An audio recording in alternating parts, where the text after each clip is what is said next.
Olá, olá pessoal, sejam bem-vindos de volta para mais um episódio do maior podcast de fantasy do Brasil, o nosso querido Padaria Fantasy Football Podcast. Estou aqui com o meu co-host, o nosso querido Decon. Como o senhor está nessa terça-feira maravilhosa? O maior, o melhor, o universal, grandioso podcast. Cara, tô bem demais. Que dia maravilhoso hoje, cara. Que vitória do meu time ontem, cara. Tô muito feliz, tô muito feliz. A vitória foi excelente. E eu tô falando do meu time de fantasy, tá? Não tô falando do Patriots, não. Mentira, óbvio que eu tô falando do Patriots, porra. Uma Monday Night bizarro, vento, neve, e chute zoado, e, porra, 40, 90 mil corridas pra 3 passes. Pô, foi maravilhoso, cara. Top seed da AFC e hypado, totalmente hypado e maquerizado e Bill Belichickizado. É isso, vamos falar de fantasy, porque eu tenho um sentimento de que o nome do Bill Belichick vai aparecer aí no fim desse episódio. Então, para tratar de Pafafa rapidinho, vamos dar uma passada, provando que fantasy tem muita habilidade, mas às vezes é sorte, porque tudo pode acontecer também. A gente teve alguns confrontos aí que não tiveram resultados que a gente esperava. Por exemplo, o Digo, lanterna da Pafafo, vencendo o líder da porra toda, psicólogo da NFL, por 75,92 a 68,35. O nadador bateu o Dali por 94,45 e a Barbie venceu o Vinícius por 103,96. Então foi a semana aí dos azarões, André. Os humilhados foram exaltados, menos o nosso queridinho Xavier, o hashtag, que acabou perdendo, a gente vai falar dele num instante. E além desses resultados inusitados aí, a gente teve avanços na nossa corrida pelos playoffs, mais times classificados, mais times eliminados. Vou passar aqui rapidamente pela lista. Então a gente já tinha na semana passada o psicólogo como líder classificado e o Kaique como líder classificado. Juntam-se a eles o Artênios, pelo recorde já está garantido também, e o Damineiro, que só pelo recorde ele está 8-5, não estaria necessariamente classificado. Mas a diferença de pontos feitos, pontos a favor dele, é tão grande, ele fez tantos pontos a favor e está tão na frente do outro, que é o primeiro critério de desempate, que eu coloquei ele aqui como classificado já porque é virtualmente impossível ele não conseguir. Aí, outros eliminados também em situações parecidas, tá? O hashtag Digo Nadador e Guigui já estavam eliminados, e aí juntam-se a eles Razor, Pedro e Barbie. A Barbie, que mesmo na situação ao contrário do Damineiro, né, ela tem um recorde ainda que pode empatar com algum outro, mas no critério de desempate ela está muito atrás, teria que ter alguma coisa que é quase impossível matematicamente de acontecer, então a gente está considerando ela aqui eliminada. E sobra uma semana aí para ver, são 6 pessoas que estão in the hunt, né, que eles chamam, que estão na caça para uma vaga aí. Quem são eles? D'Alessandro, que no momento está dentro, Rafa Caritá, que no momento está dentro, Denis Amorim, que no momento está dentro, Vinícius, que no momento está dentro, e aí os dois que nesse momento estão fora, mas que estão plenamente com condições de brigar, o João Marcelo. O João Marcelo principalmente tem condições de brigar porque ele está empatado em recorde com a pessoa que está exatamente na frente dele, e é uma das vagas que dá acesso direto aos playoffs. Então, se ele passar essa pessoa, já é suficiente. E o último, que não está eliminado ainda, é o Lorega, mas o Lorega, ele está quase na situação da Barbie, ele precisa de um milagre. Acho que ele tem que tirar 80 pontos aí de pontos a favor, né, que é esse critério de desempate, para chegar lá. Então, assim, o Lorega aí praticamente tem chance boa de ter um Lorega e Guigui, então, no Toilet Bowl, e a gente vê essa rivalidade aí se enfrentando. Exatamente. E aí a gente vai cobrir aqui o restinho rápido, os mitos do chat, o Artênios ganhando do hashtag, o João Marcelo ganhando do Denis Amorim, né? E a Barbie também, como a gente já falou, vencendo, batendo o Vinícius nessa rodada, mas ela infelizmente tá eliminada aí dos playoffs, como o Decon disse. Na rivalidade Guigui e Lorega, vantagem do Lorega segue igual, 6-4, porque os dois perderam essa semana. Isso aí. E fechando aquela nossa velha história dos Best e Worst Manager, o Best foi o Lorega, apesar da derrota. Conseguiu 100% da escalação perfeita. E o Worst foi o nosso Digo, que a gente falou lá em cima que venceu, mas venceu com uma escalação longe da perfeita, 79% só. O high score foi o da Mineiro, com 135, e o low score foi o da Alessandro, com 45 pontos só. Baixíssima pontuação para uma manutenção da vantagem da divisão Trubisky, que continua 14 vitórias na frente. Não tivemos mudança nesse aspecto na PAFAF. Aí você tá ouvindo isso e tá na dúvida de como eu aprendi a falar esses termos e entender tanto de futebol americano? É porque eu fui aluno do curso de inglês Brazos English Course. Então, quando vim morar nos Estados Unidos, ficou bem mais fácil me inserir na cultura e aproveitar todo esse universo, né? Quer saber como fazer um touchdown com o seu inglês?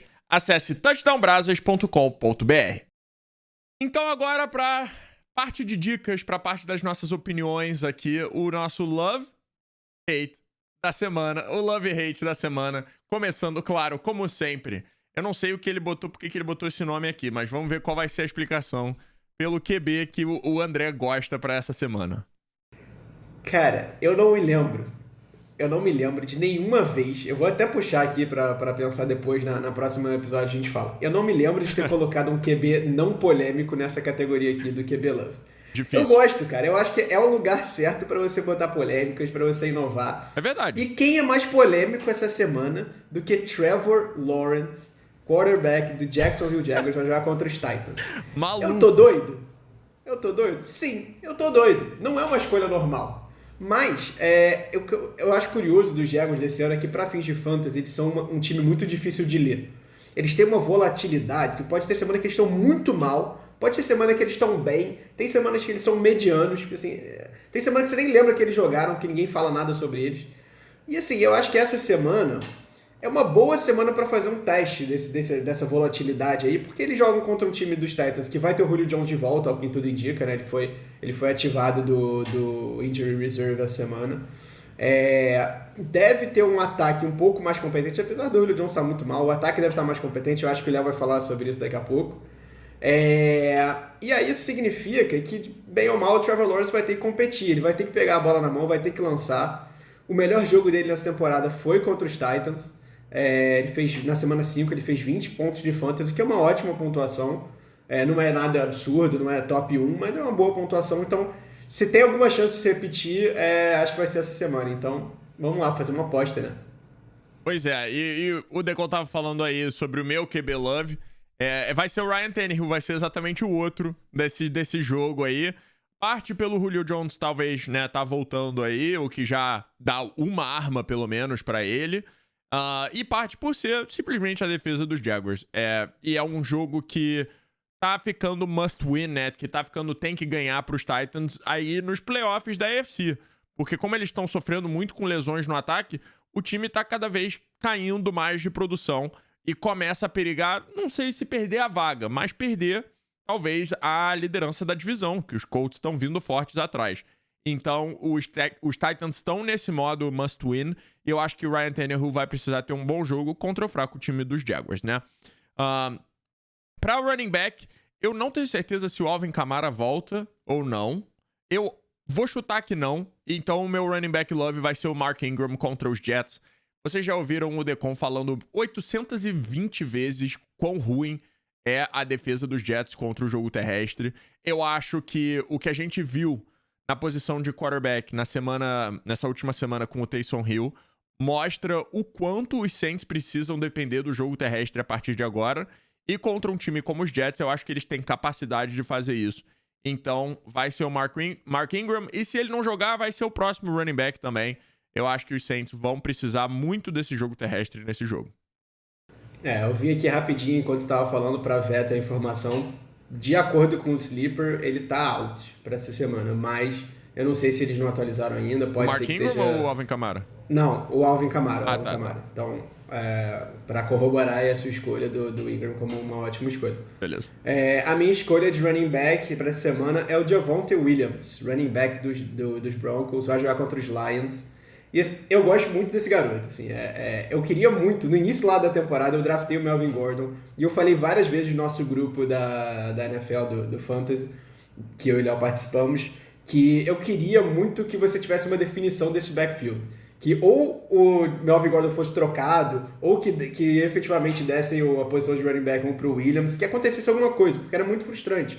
os dois dividindo 50-50, assim, milimetricamente os snaps e as oportunidades. E o que, no final das contas, tipo, acaba com o valor para a fantasy de qualquer um dos dois.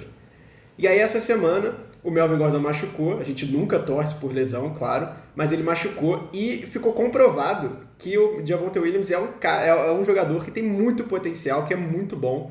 Ele fez quase 26 pontos de fantasy contra a defesa dos Chiefs. E, enfim, eu acho que a ausência do Melvin Gordon dá um boost muito grande para o Javonte Williams. Falando tudo isso, eu acho que o Javonte Williams já conquistou a posição de running back 1. O disclaimer é, se o Melvin Gordon voltar, mesmo que ele volte nessa posição de 1B, vamos chamar assim, que o Javonte é 1A, eles vão continuar dividindo os targets. Então, se o Melvin Gordon voltar para esse jogo, eu não acho que é uma escolha tão boa. É uma escolha boa, mas não é tão boa. Se ele estiver fora, cara, esse smash play, o Javonte Williams vai mitar de novo. E aí, pro meu wide receiver, eu botei o Travis Kelce contra os Raiders. Aí, porra, é um tight end, não é um wide receiver. Mas ele é um tight end wide receiverizado. Ele não é um tight end de verdade. Ele é o tight end 1 da liga pra fantasy. E pra vida real, se bobear, deve ser o tight end 1 também. Não é nenhuma novidade isso. Ele é, 4 anos que ele é o tight end 1 de fantasy. E nessa semana eles vão jogar contra a segunda pior defesa contra tight ends da liga toda. Cede 11,6 pontos fantasy por jogo, que é a defesa dos Raiders. Eu acho que a pior que ele, só a defesa dos Eagles. Então, assim, o Kelce tem oscilado, mas nessa semana eu acho que ele vai mitar. Então eu botei ele aqui como wide receiver por conta disso. E aí depois eu falo do meu Coringa, que poderia ter colocado poderia ter invertido, mas eu preferi colocar ele aqui nessa categoria mesmo. O meu wide receiver love nessa semana vai pro Jerry Jeudy, que vai jogar contra os Lions. De novo, defesa dos Lions acabaram de ceder 180 yards, eu acho 2 touchdowns pro Justin Jefferson, que voou pra cima dos Lions, mesmo numa derrota. E eu acho que o Jerry Jeudy é um bom matchup pra esse time dos Lions, que tá vindo de vitória, tá vindo de estar no high e tal, e eu acho que vai ter uma semana difícil contra os Broncos agora, pra essa semana 14? 14 da NFL, nossa, tá acabando já. E o meu Coringa de play vai ser um tight end. Eu não botei ainda, eu acho. Talvez eu tenha botado uma vez tight end no deep play. Mas vai ser o Austin Hooper dos Browns contra os Ravens. Por que eu tô fazendo isso? Porque o Njoku tá na lista de Covid e o Harrison Bryant tá machucado. E os Browns são um time que gosta muito de usar tight end. E dessa vez pra esse jogo só vai ter um. Então, se você tá precisando urgentemente de alguém, assim, pro seu flex play, né? Alguém que, precisa te dar, sei lá, 4, 5 pontos. Eu não acho que ele vai ser absurdo, não, tá? Mas se você tá no desespero, vê se o Hooper tá disponível na sua liga. É bem capaz, porque eu acho que ele não foi bem esse ano em questão de fantasy. E o Ravens tá com muitas lesões na defesa. Acabaram de perder o Marlon Humphrey. Tudo bem que não seria ele marcando o Austin Hooper, mas de qualquer maneira, a secundária sofre de uma maneira geral. Então, eu acho que bem deep mesmo pode ser o Austin Hooper para essa semana.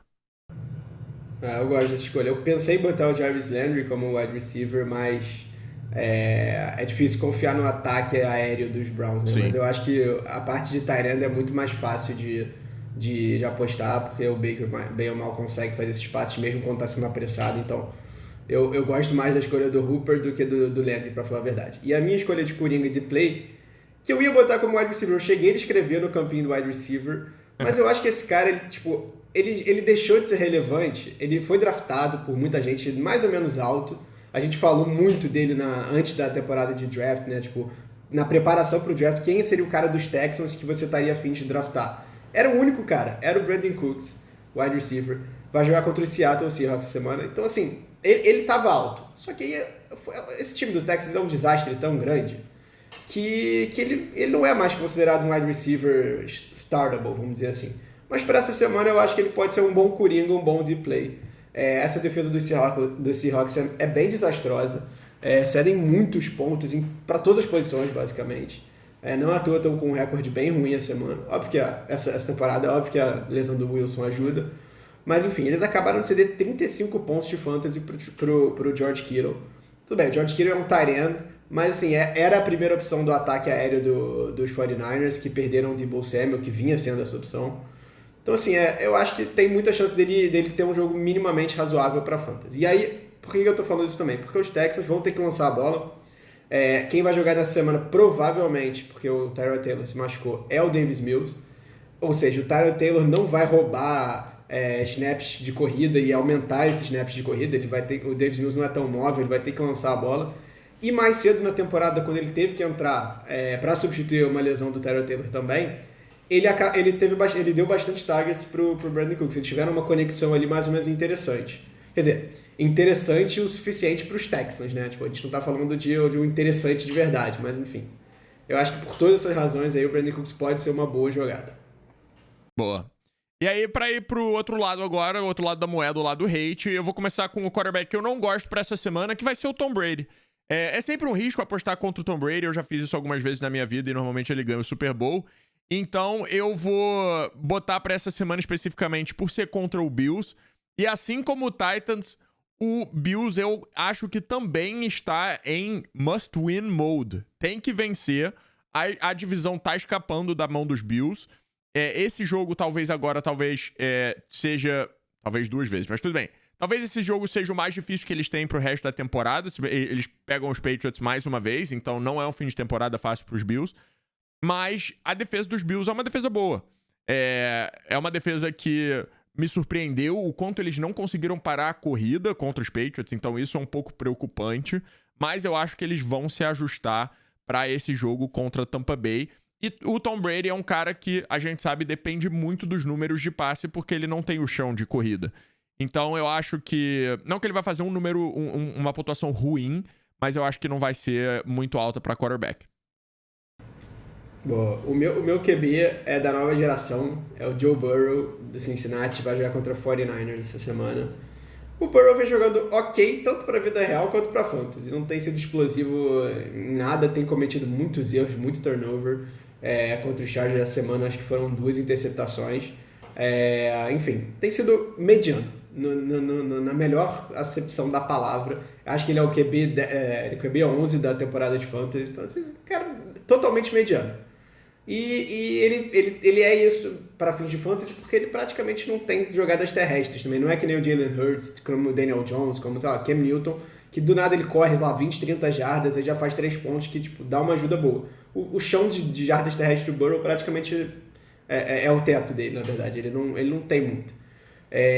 E somado a isso, apesar do Ja'Marr Chase estar mitando essa temporada e está indo muito bem, os Bengals dependem muito do Joe Mixon. O Joe Mixon é o feature guy desse ataque, é o cara que a bola passa por ele, especialmente na red zone, e mais especialmente ainda na 10 zone e na 5 zone, que é tipo, mais perto ainda da end zone. Então, ele ceifa muito touchdown, ele acaba pontuando muito, porque ele toda semana faz touchdown. Então eu acho que assim, o potencial de teto do Joe Burrow é limitado sempre por conta disso. Então, essa semana contra uma boa defesa dos 49ers que precisam ganhar para continuar pensando em brigar aí por alguma coisa de pós-temporada, vai ser um jogo interessante e eu acho que vai ser difícil para o Joe Burrow ter uma pontuação boa de fantasy. Boa. O meu running back hate essa semana vai pro Alexander Mattison, que é um running back que eu peguei, e graças a Deus, porque ele mitou, como você falou, foi o seu love na semana passada, e ele foi muito bem, e eu ganhei meu matchup por causa dele e do Damian Harris. Mas essa semana vai ser contra os Steelers, numa semana mais curta, eles jogam no Thursday Night Football, então, assim, ainda é o running back 1, né? Ainda vou botar pra jogo, é óbvio, já tá escalado. Mas... É uma defesa boa dos Steelers contra o jogo terrestre. Eu acho que vai ser não vai ser uma semana onde o Alexander Mattison vai fazer 19 pontos. Tomara que faça. Mas é um matchup ruim. Mesmo que ele tenha o volume que eu sei que vai ter de running back titular.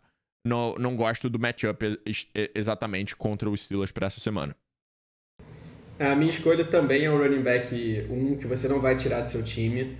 É o Zeke, Ezekiel Elliott contra o Washington essa semana. O problema do Zeke é que ele claramente está machucado. A semana passada saíram vários reports de que talvez ele fosse poupado pelos Cowboys e acabou não sendo. E ele precisa desse descanso. O corpo dele não está aguentando essa temporada. E a gente vê isso nos números. O Tony Pollard tem sido um fator extremamente relevante nesse ataque. Tem tido muitos snaps e muitas carregadas. Tem várias jogadas que o Zeke nem entra em campo, uma sequência de jogadas que ele entra em campo. E, inclusive, na Red Zone, que é onde o creme de la creme do fantasy tá, né? Você quer fazer os seus caras terem oportunidades ali na entrada da Red Zone para fazer touchdown. E essa semana aconteceu justamente isso. O Zeke não anotou touchdown, o Tony Pollard anotou touchdown. Então, o manager que tinha o Tony Pollard ficou mais feliz que o do Zeke. E a tendência é que, enquanto não der esse descanso que o Zeke está precisando, isso aconteça. Eu não sei se vai chegar num 50-50 split, vai ficar tipo igualzinho que nem tem lá no Denver Broncos, mas é uma situação que, assim, que vai incomodar os managers de fantasy que tem o Zeke. Então, essa semana, eu acho que ele vai repetir essa tendência e não é uma jogada tão boa. Apesar de que você vai jogar ele, como o Léo falou, por ele ser um running back. Claro, assim, a gente tem que sempre deixar as expectativas, né, deixar claro que não é pra você tirar do seu time, pelo amor de Deus. O meu wide receiver da semana vai ser qualquer wide receiver dos Saints. Ah, Léo, mas os Saints jogam contra os Jets. Sim, e eles têm quarterback? Eles não têm, a gente viu, não tem, o Taysom Hill não é quarterback, tá bom? O Trevor Siemian é melhor, mas eu não sei se ele tá pra jogo ou não, e mesmo assim eu não sei se ele vai jogar. A situação de wide receiver dos Saints não tá boa. E mesmo sendo contra os Jets, não tocaria em nenhum wide receiver dos Saints. Enfim, é isso. Longe desse wide receiver room dos Saints. Eu acho que só dá pra jogar running back pra fantasy, talvez tight end do New Orleans Saints. É engraçado isso. Eu não sei se você chegou a ver o meu quando você estava Eu vi. Você viu?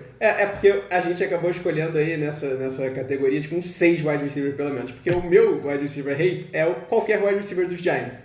Bom, esse grupo também, que tá lidando com lesões a temporada inteira, vai jogar contra a defesa dos Chargers, que é a melhor defesa da NFL para fins de fantasy de novo, contra os wide receivers. A gente já falou isso várias vezes, já cobrimos. Desde o início da temporada a gente está cobrindo esse aspecto, eles mantiveram o nível. E assim, essa semana os Giants provavelmente vão jogar com Jake Fromm, terceiro running back, acabou de chegar do practice squad do Buffalo, dos Bills. O Daniel Jones não jogou a semana passada porque estava com problema no pescoço, e o Mike Glennon, o substituto dele, está no protocolo de concussão. A expectativa é que os dois fiquem fora. E mesmo que não ficasse, mesmo que fosse o Mike Glennon, cara, esquece esse corpo de wide receiver dos Giants, não dá.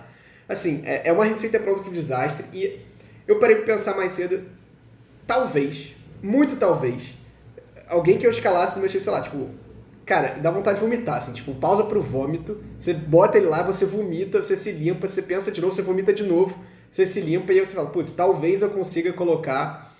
E aí eu pensei, o Darius Slayton para fins de PPR só. Se a sua liga é half PPR ou standard, esquece. Porque o Slayton, apesar de tudo, ele teve 7 targets na última partida. Na anterior foram 5 ou 4 e na anterior foram mais 7. Então, pelo volume ali, você consegue arrancar alguma coisa dele num PPR. Mas assim, cara, fiquem fora desse corpo de wide receivers aí. Perfeito. E assim a gente finaliza o Love Hate da semana. E vamos pra dica. Olha, essa dica aqui quem fez foi o Decon e eu já vou adiantar pra vocês. É outro nível de pensamento de fantasy, tá bom? É uma das ótimas dicas que a gente já faz há muito tempo, mas nem pensou em botar pra dica e funciona perfeitamente pra playoff. Então eu vou deixar você falar aí, pelo menos introduzir, apresentar a dica. É isso, a gente sempre coloca um título pra nossa dica, né? E aí eu quando tava fazendo, putz, vou falar, jogando xadrez. Porque assim, você sabe aquela velha discussão que fala, pô, tem gente que tá jogando damas, você vai lá e tá jogando xadrez, que você tá muito mais avançado? É meio que isso. E aí o Léo falou que a gente ia falar do Bill Belichick, mas eu pensei, cara, eu acho que um bom nome pra essa dica é tipo, seja o tio Bill. Tio Bill faz isso. Quando o cara tá jogando lá no baratinho, ele tá jogando lá no altão. Ontem ele fez isso, ele deu uma entrevista até, cara, que eu vi hoje, sorrindo. Tipo assim, perguntaram pra ele como é que ia ser o confronto dos Bills e Patriots na semana, sei lá qual semana que vai ser, acho que é tipo, no finalzinho de dezembro. Se ia ter muita diferença. Ele falou, vai ter muita diferença. A gente não mostrou pra eles o nosso playbook aéreo. Eu, tipo, e dando um sorrisinho, assim, tipo assim, cara, o cara tava viajando. Então, você, como manager de fantasy, você pode ser um pouco tio Bill Belichick e fazer coisas graçolas pra tentar maximizar suas chances de ganhar. Então, essa dica, ela é bem legal para os playoffs, porque nos playoffs você não tá nem aí pro resto do que está acontecendo na sua liga. O seu objetivo nos playoffs é ganhar do seu adversário, custe o que custar, para avançar para a próxima fase. E aí, quando você faz isso, você precisa analisar o roster do seu oponente. Se você vê no outro lado da moeda, que tem, por exemplo, um quarterback que é um passador elite, tipo, tô excluindo dessa lista aqui, tipo, o Jalen Hurts, tô excluindo o Daniel Jones, são os caras que, tipo, correm muito com a bola, porque isso não importa muito. Você tem um cara que é passador, tipo, Tom Brady, você tem o Justin Herbert, Matthew Stafford, Patrick Mahomes, o cara que vai lá e vai pegar e vai lançar a bola para fazer os pontos fantasy dele lançando. Ele tem que lançar a bola para alguém. Ele vai provavelmente lançar a bola para um wide receiver. E aí, se você pega o wide receiver desse time, então vamos pegar como exemplo o Mahomes, tá? Se você tem o Tyreek Hill, a chance do Mahomes lançar um passe para o Tyreek Hill é enorme. E aí, o que acontece quando isso acontecer? O que vai ter para fins de fantasy? Para cada jarda que o QB dele passar para o seu wide receiver, o time dele vai ganhar 0.04 e o seu time vai ganhar 0.1. Então, tipo, 0.06 a mais. Vamos facilitar, bota 10 jardas aí, que o time dele vai ganhar 0.4 e o seu time vai ganhar um ponto inteiro. Isso a gente não tá falando nem dos bônus, né? A gente tá falando, tipo, puramente jardas, como é que você vai ter vantagem. Se você ainda adicionar o PPR absurdo, o half PPR também é muito bom e o tiered também. Tá? Beleza. Além das jardas, você ainda pode ter as pontuações. Se o QB do cara passar para o seu wide receiver para fazer um touchdown, ele vai ganhar 4 pontos e você vai ganhar 6 pontos. Então você percebe aí como que você, numa simples estratégia de roster, né, de tipo 1 versus 1, você está maximizando a sua eficiência de pontuação, porque a cada pontuação desses dois caras, a pontuação do seu adversário vai ser menor. Então, a ideia dessa dica é um pouco essa, você explorar esses matchups e essas combinações, esse stack, né, que eles chamam lá nos Estados Unidos, tipo, você colocar um cara em cima do outro. Obviamente, a gente vai fazer os nossos disclaimers, que a gente sempre faz, são 2 dessa vez. O primeiro, que é mais óbvio de todos, que isso não é garantia nenhuma de sucesso. O quarterback do time adversário, por mais que seja passador, pode acabar correndo para touchdown, pode não passar nenhuma vez para touchdown, pode lançar vários touchdowns para outros jogadores que não o seu wide receiver. E o segundo disclaimer é que parem para pensar, galera. Eu falei aqui do Mahomes e do Tyreek Hill. A gente não está falando do Mahomes e do Byron Pringle. Você não vai dispensar um jogador bom do seu time para botar o Byron Pringle só porque ele é wide receiver do Mahomes. E é isso que eu ia falar. Essa estratégia é uma maneira de você amenizar como é que chama? O dano, né? O dano que pode ser feito. O impacto que um QB elite ou que um jogador elite do outro time pode ter no teu time. Exato. Isso vai para defesas também. Você vai escalar o Byron Pringle contra o Mahomes se você estiver chorando para ter um wide receiver. Aí se você tá faltando alguém no seu flex ou alguém no seu wide receiver, aí essa dica é melhor ainda, porque tu vai pegar lá o wide receiver 3. Qualquer coisa, se tiver um touchdown pro Byron Pringle, você faz mais 2 pontos a mais do que o seu oponente, entendeu? É uma maneira de diminuir o dano causado pelo quarterback do seu oponente ou por algum outro jogador do seu oponente, tá? Mas não é do mesmo jeito. Por exemplo, se tem sei lá, um wide receiver super elite, mas o quarterback não é tão bom assim e você não tá confiante no matchup do seu quarterback pra semana. Por exemplo, o cara tem o Justin Jefferson, tá? Tem o Justin Jefferson e você não tá confiante no seu quarterback, você tem só o Baker como quarterback. Não sei por que você faria isso. Vale a pena você pegar o Kirk Cousins, porque muda, certo? É a mesma coisa, só que o contrário. Em vez de você... Porque o seu matchup agora em quarterbacks, você tá do lado ruim da moeda, né? Então, você pegar o Kirk Cousins, quer dizer, sempre que o Justin Jefferson fizer ponto, quer dizer que o Kirk Cousins também fez. Então, é capaz do Justin Jefferson fazer 30, mas se ele fizer 30, pode ter certeza que o Kirk Cousins fez mais de 20, certo? Então, se você tem um matchup ruim de quarterback, tenta amenizar o dano. É isso que a gente quer dizer, porque vale a pena você olhar o roster do seu oponente para você pensar... O que eu posso botar no meu roster sem tirar jogador elite, pelo amor de Deus, mas o que eu posso botar no meu roster pra tentar dar uma quebrada em sempre que ele pontuar, eu também dar uma pontuada, entendeu? Essa é a ideia. Exatamente. E como o Léo falou, é um outro nível aqui de metagaming, de tipo, pensamento de fantasy. Isso aqui, a gente tá falando, demos 14 dicas até agora. Não, temos 13 dicas até agora, fora os pré-draft, né? Então, essa aqui é a 14ª dica. Já tem um stack aí de coisas para você analisar. Inclusive, a nossa última dica vai para você revisar as últimas dicas. Então, assim, a gente já está chegando num nível de expertise e de intensidade de fantasy que intermediário para avançado, vamos chamar assim. Então, não é para sair fazendo a torta e a direito, né? Então...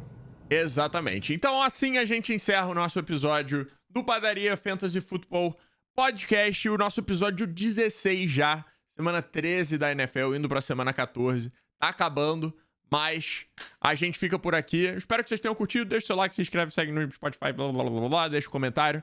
E a gente espera vocês aí na semana que vem, beleza? Grande abraço e até lá. Valeu, pessoal!